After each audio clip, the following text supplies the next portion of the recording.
जय जोहार। छत्तीसगढ़ी प्रमुख प्रादेशिक समाचार के संग मैं प्रथा शुक्ला। छत्तीसगढ़ कांग्रेस हा विधानसभा चुनाई बर 53 झिन प्रत्याशी के दूसर सूची जारी कर दे है। पार्टी हा रायपुर पश्चिम ले विकास उपाध्याय, रायपुर दक्षिण ले महंत राम सुंदर दास, रायपुर ग्रामीण ले पंकज शर्मा, धरसीवा ले छाया वर्मा और अभनपुर ले धनेन्द्र साहू ला टिकट दे है।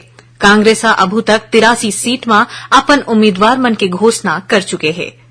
भारतीय जनता पार्टी हा छत्तीसगढ़ में होवैया विधानसभा चुनाई बर एक अउ नाव के घोषणा करे है। पार्टी हा पंडरिया सीट ले भावना बोहरा ला अपन प्रत्याशी बनाए है। एला मिला के अभू तक 86 झिन प्रत्याशी मन के नाव के घोषणा पार्टी कोती ले हो चुके है।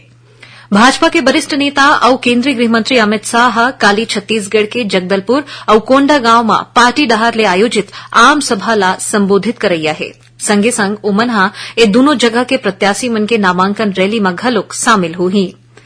प्रदेश में 7 नवंबर के होवैया पहली चरण के विधानसभा चुनाई बर नामांकन भरे के प्रक्रिया तेज हो गई है। कांकेर जिला के तीनों विधानसभा सीट पर कांकेर, भानुप्रतापपुर और अंतागढ़ में कांग्रेस प्रत्याशी हा आज नामांकन दाखिल कर दे है।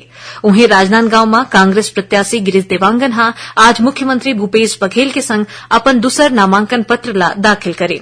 दूसर कोती कवर्धा विधानसभा ले भाजपा उम्मीदवार विजय शर्मा समेत 3 झिन आने प्रत्याशी मन हा आज अपन नामांकन भरेन। जानबा के अनुसार पहली चरण में नामांकन भरे की आखिरी तारीख 20 अक्टूबर हवय। प्रदेश के पूर्व मुख्यमंत्री और भाजपा के राष्ट्रीय उपाध्यक्ष डॉ रमन सिंह हा निर्वाचन आयोग ले छत्तीसगढ़ में दूसर चरण के तहत 17 नवंबर के होवैया मतदान की तारीख ला आगू बढ़ाए बर आग्रह करेन है।